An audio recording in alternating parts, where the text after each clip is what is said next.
What's up, Bills Mafia? Before we get rolling today, let me remind you of one simple truth. Your Buffalo Bills are a team that refuses to stand still. Every practice, every film session, every roster move, and every ounce of preparation is about getting better, sharper, and more dangerous. The goal isn't just to win games, it's to bring home the Lombardi Trophy and finally give Buffalo the championship it has been waiting decades for. And hey, if you're proud to be part of this journey, hit that like button right now, subscribe to the channel, and turn on those notifications so you never miss the latest exclusive news about our Bills. Now let's dive into the latest development out of Orchard Park, and Bills Mafia, this one's a tough pill to swallow. As the team gears up for Sunday's massive AFC East showdown against the New York Jets, it looks like the Bills may have to take the field without one of their defensive anchors. Reports surfaced Thursday that defensive tackle Ed Oliver was spotted in a walking boot and using a scooter to move around. The injury? An ankle issue that has him officially listed as questionable for Week 2. Let's be real here. If Oliver can't go, this would be a serious blow to Sean McDermott's defense. Against the Ravens last week, Oliver was a force. 6 tackles, 1 sack, and perhaps the biggest play of the game outside of Josh Allen's late heroics, a forced fumble on Derrick Henry in the fourth quarter that flipped the momentum and gave Buffalo a chance to pull off that stunning 41-40 comeback. Think about it. Without that strip, Baltimore probably bleeds the clock, and we're not even talking about a miracle finish. Ed Oliver doesn't always grab the headlines the way Allen or Keon Coleman does. But make no mistake, he's one of the beating hearts of this defense. And for those of you who followed his journey, you know what this guy means to the organization. Drafted 9th overall in 2019 out of Houston, Oliver came in with sky-high expectations. He was the AAC Rookie of the Year in college, a 3-time All-AAC selection, and the Defensive Player of the Year in 2017.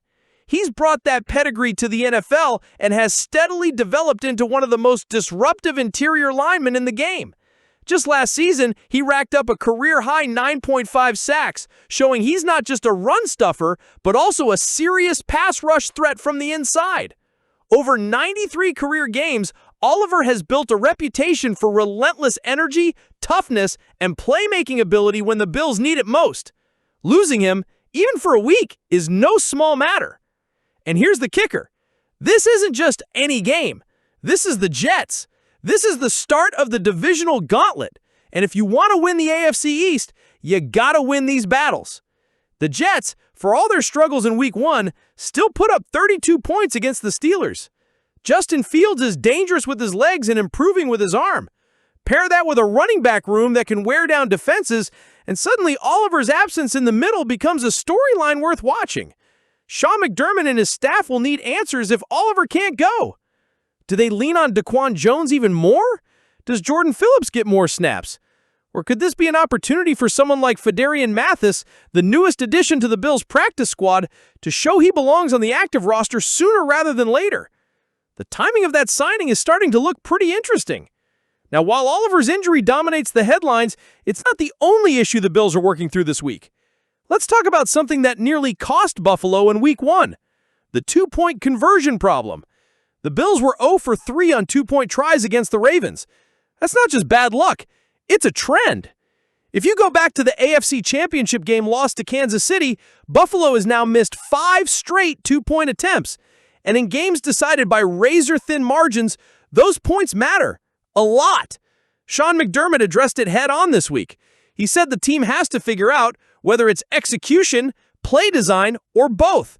And Josh Allen chimed in too, admitting that the tight space near the goal line demands precision, from ball placement to route concepts to overall practice habits. And here's where Bills Mafia really has a reason to be frustrated. 2 of those failed conversions last week arguably should have gone the other way, if not for questionable officiating. Both involved rookie standout Keon Coleman. On one, Coleman was forced out of the back of the end zone by a defender, which by rule means he couldn't be the first to touch the ball when re-entering. The problem? He was physically forced out, which should have allowed him to re-establish and make the play. On another attempt, Coleman was clearly held by Ravens corner Nate Wiggins, jersey tug and all, with no flag thrown. Bottom line, yes, The refs played a role, but Buffalo still has to clean this up. When you're leaving 4 or 5 points on the board across big games, those are the margins between advancing to the Super Bowl or going home. Now let's zoom out for a second. This Week 2 clash against the Jets isn't just about getting to 2-0. It's about setting the tone in the AFC East. Buffalo is the only team in the division that won in Week 1. The Dolphins lost, the Patriots lost, the Jets lost. Right now, the Bills have a chance to plant their flag early and show the rest of the division who's boss. And let's not forget what's looming after the Jets, a primetime Thursday night football game with the Miami Dolphins. These next 2 weeks could define the Bills' season. Survive them and Buffalo is in the driver's seat. Slip up, and suddenly you're playing catch-up in the standings. This Sunday, the Bills face off against the New York Jets in a massive AFC East showdown. And while the Bills are battling injuries of their own, the Jets may be even more banged up heading into Week 2. And folks, this could have a major impact on the outcome of this divisional clash. On the Buffalo side, all eyes are on defensive tackle Ed Oliver. He was spotted in a walking boot and even using a medical scooter after practice. The official report lists him with an ankle injury, and he did not participate in Thursday's practice. That's a big concern because Oliver is the anchor of Buffalo's defensive front, one of the most disruptive interior linemen in the AFC. Without him, the Bills' ability to collapse the pocket and stop the run takes a significant hit. But if Bills fans were nervous, they probably cracked a little smile when they saw the Jets' injury report, because as big as Oliver's injury is for Buffalo, the Jets are dealing with some potentially devastating absences. Let's start with the headliner, Sauce Gardner, the two-time first-team All-Pro cornerback. He's the heart and soul of New York's secondary, and he was limited in practice with a groin injury. That's the kind of injury that can linger, especially for a player who relies so much on speed, quickness, and agility. Without Sauce, the Jets are in serious trouble when it comes to slowing down Josh Allen and Buffalo's passing attack. And it doesn't stop there. The Jets also saw wide receiver Josh Reynolds show up on the injury report with a hamstring issue. And rookie tight end Mason Taylor, their second-round pick, was also limited with an ankle injury. Both players were crucial in Week 1 against Pittsburgh. Reynolds was on the field for almost every offensive snap, while Taylor played nearly 90% of the downs as the team's TE1.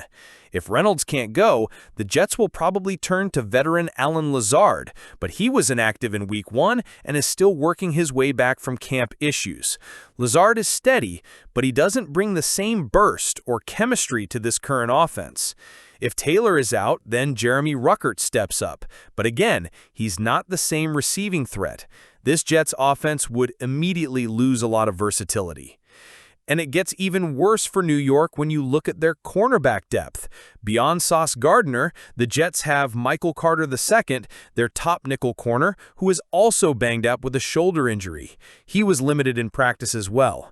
That means if Gardner and Carter can't play, or even if they're just limited, the Jets might have to turn to backups like Quantez Stiggers, Tony Adams, or Brandon Stevens. And let's be honest, none of those guys are close to Gardner's level. This is where things get interesting, Bills Mafia. In Week 1, Josh Allen found an absolute rhythm with Keon Coleman. The second-year receiver exploded for 8 catches, 112 yards, and a touchdown. That's the kind of breakout game that could signal a huge season ahead. Many analysts expected Sauce Gardner to shadow Coleman this week, locking in on him and making Allen look elsewhere. But if Sauce isn't healthy, Coleman could have another monster game. And remember, it's not just Coleman.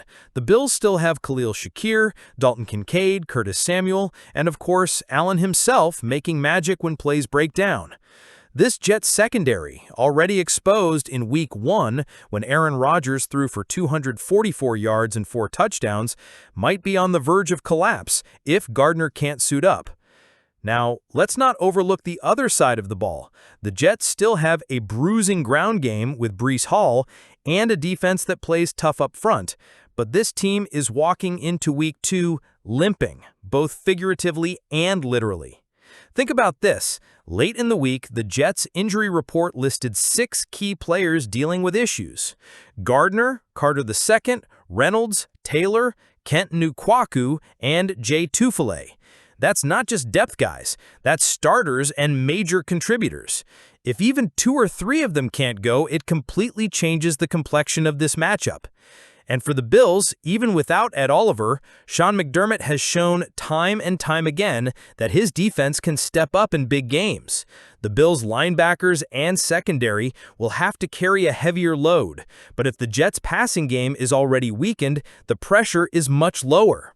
So, what does this all mean heading into Sunday? It means the Bills have a golden opportunity to take control of the AFC East early. Week 2 games don't usually decide divisions, but momentum matters. A win over the Jets, especially in convincing fashion, would send a statement to the rest of the league. This Buffalo team is for real, and Josh Allen is ready to defend that MVP crown. So, Bills Mafia, here's the reality. Ed Oliver's ankle injury is a gut punch. There's no sugarcoating it. But this team has faced adversity before and responded. Josh Allen is locked in. Keon Coleman looks like the real deal. Joey Bosa is hungry to prove he still has gas in the tank. And McDermott's staff knows the areas that need fixing, from the defensive line to those crucial 2-point plays. Now I want to hear from you. How worried are you about Ed Oliver possibly missing Sunday's game? Do you trust the depth behind him to hold the line against Justin Fields and the Jets' offense? And what's your take on the 2-point struggles? Do you think it's more on execution, bad design, or just bad luck with the officials? Drop your thoughts in the comments below, and let's get the conversation going. And don't forget, hit that like button, subscribe to the channel, and ring that bell so you don't miss any of our exclusive Buffalo Bills coverage. This is Buffalo Beat News, and as always, go Bills!